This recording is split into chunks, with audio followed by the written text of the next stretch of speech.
Let's talk about fire.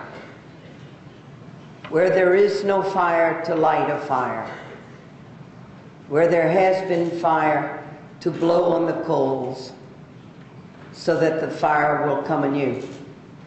Let's talk about passion and heart and commitment and change and hope and making beliefs come true. I wrote this as the prelude to my third book, which will be the prequel to Dead Man Walking. It's the story of my personal spiritual journey that brought me to death row. And the first words will be these.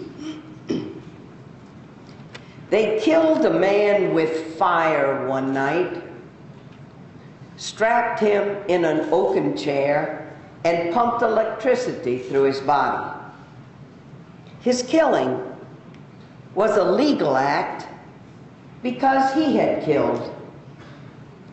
No religious leaders protested the killing that night, but I was there. I saw it with my own eyes, and what I saw set my soul on fire, a fire that burns in me still.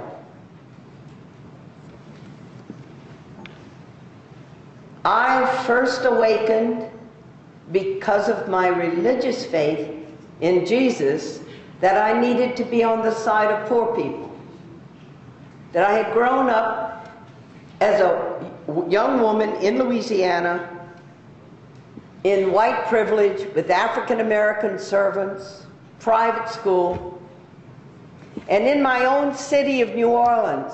For years I lived in the suburbs before I awakened, that Jesus was always on the side of poor people. And in every spiritual tradition, there is this movement and fire toward liberation of people who are oppressed. And it's when I lived among African American people who had been my servants as a young woman who taught me about the other America that was hidden. And it's not that I was a bad person. It's simply that I was unawake. The story is told of the Buddha. Are you a god? And Buddha said, no, I'm not a god. Are you a prophet? Buddha said, no, I'm not a prophet. What are you then? I am one who is awake. The experience of being in this Congress has been so good for my heart, my struggle to end the death penalty, because there are so many fires. There are so many awake people coming together. The gift of the Congress to all those who work to organize, who have built toward this fourth Congress, all the people who got the hotels for us, and the logistics of the meetings, and planning the programs, all the concrete stuff that makes human life come together like so much kindling that we could build this fire. Thank you. Thank you, all the people on whose shoulders we stand to bring this movement forward so that we can end state killing, government killing. And we must carry on the discourse with everyone. We must tell the stories. Those of us who have witnessed, we must say, let me tell you what I saw. Let me tell you what happened to me. I have found over 20 years of crisscross in the United States, talking to people in universities, in synagogues, in churches, civic groups. It's not that the American people are wedded to the death penalty. They simply haven't thought about it. It's not one of the moral issues that touches their soul and their life. And so to awaken, so in discourse we have to use everything. Art, movies, books, plays. Tim Robbins, God bless him, has written the play of Dead Man Walking and given it over to universities and high schools to perform. And finally, at the end of 10 years, he'll take it edit it, and then he'll have it done professionally. But he's giving it over to the young people. No royalties for him. Just simply to get the discourse, getting people thinking.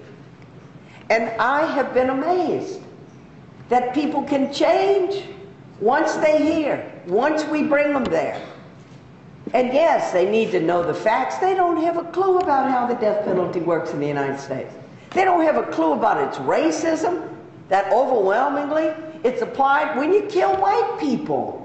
8 out of every 10 people have been executed. 8 out of every 10 people on death row in the United States.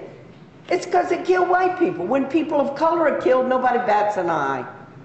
Because if you don't value the life of the person, you're not going to be outraged over their death. You're never going to seek the ultimate penalty for a homeless person.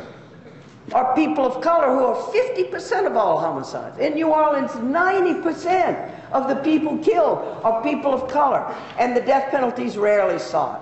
People don't know that. They just hear on the news, oh look, terrible crime, justice was done.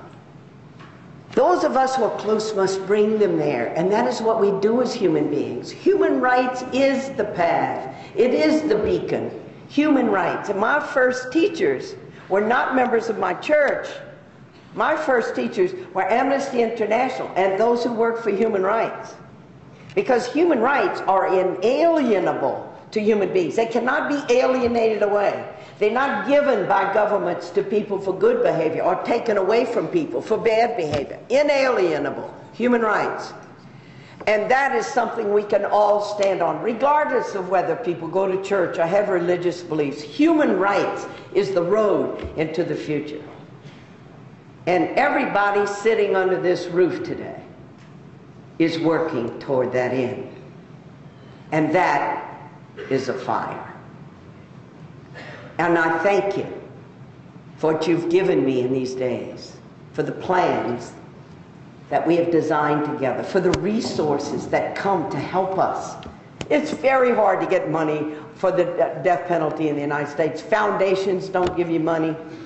We need you in our quest.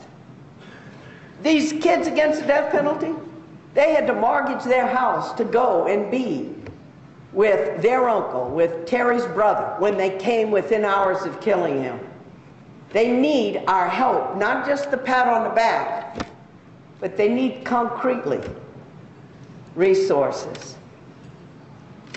If we, each of us, in one concrete way can be involved so that we have our hands close to the fire with a life, a family, a group, so that that's the way to keep the fire alive. One last thing I'll say, and like Mario Mariziki, I'm only going to say my conclusion one time, because Mario, you announced 4 times your conclusion. Thank you. Once he said, I met San Egidio in 1997, and before I met this community, I had not done much worldwide at all. And see, it's just an example of what happens when we meet each other and we begin to put our resources together. And it has been San Egidio that has led the moratorium campaign that enabled us to present the 5 million signatures to the United Nations. We each do our part, and each part of the fire is important. So let us go from here and keep the fire alive by staying close to each other and united in projects and helping each other. Thank you.